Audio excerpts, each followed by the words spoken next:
না না কহি আমি সত্য কথা। ব্যাপারটা কি?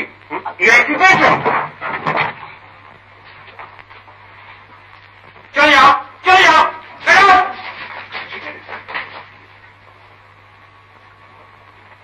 কি আমার নাটককে সাবোটাজ করবার চাল করছো? মতলব কি তোমার? আপনি মিথ্যে রাগ করছেন শঙ্করদা।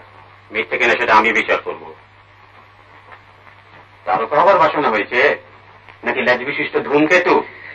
আপনি তো সবই শুনেছেন। তোমার মুখটা কেটে শুনিনি। I want it from you. না ওই জ্যোতি একটা ফিল্মের অফার নিয়ে এসেছিল। কি বই? দেবী চৌধুরানী। কি পাঠ? হিরো। ব্রজেশ্বর ননেনগিরি।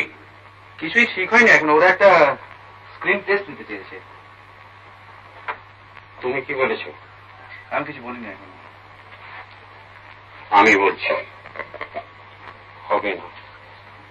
আপনি বলে নিশ্চয়ই হবে না, তবে নাটকটাকে ডুবিয়ে ফিল্ম করার কথা ভাবছিলাম না। কিন্তু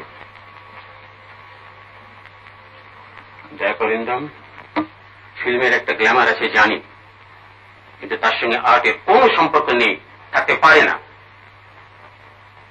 বিশেষ করে ফিল্মের অভিনেতার কোন সাস্টেন কন্ট্রিবিউশন বলে কিছু থাকতে পারে না।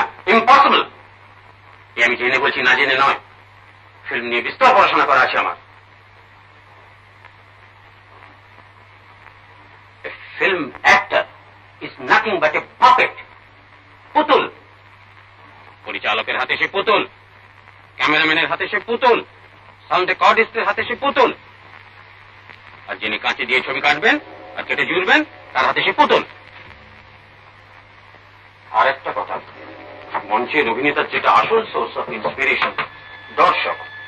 ফুটলাইটসের পেছনে ওই কালো কালো মাথাগুলো যে দেখিস, যার থেকে তোর এনার্জিটা আসে, তোর প্রেরণাটা আসে, সেটাকে বাদ দিলে অ্যাক্টিং এর যেটা আসল থ্রিল সেটা থাকে ফিল্মে, সেটা কোথায়?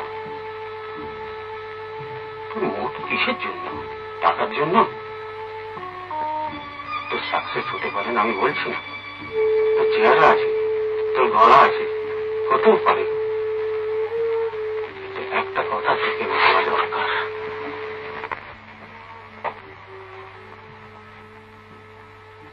ফিল্মে একটা ব্যবসার দিক আছে, সেটা বেজায় নাস্তি।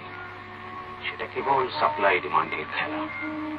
তোর পরপর দুটো ছবি লেগে গেল, তুই তত্তর করে উপরে উঠে গেলি। তারপর তোর 3 নম্বর মার খেলো, 4 নম্বর মার খেলো। তুই দেখলি যে সিঁড়ি দিয়ে তুই উঠেছিলি সেটা যেন তোকে সরিয়ে নিয়ে গেছে। তারপর তোকে দিলে এক ঠেলা, তুই সেই যে মুখ থুবড়ে নিচে পড়লি, আর তোকে উঠতে হলো না। একেবারে ফিনিশড ফর অল টাইম, বুঝলি?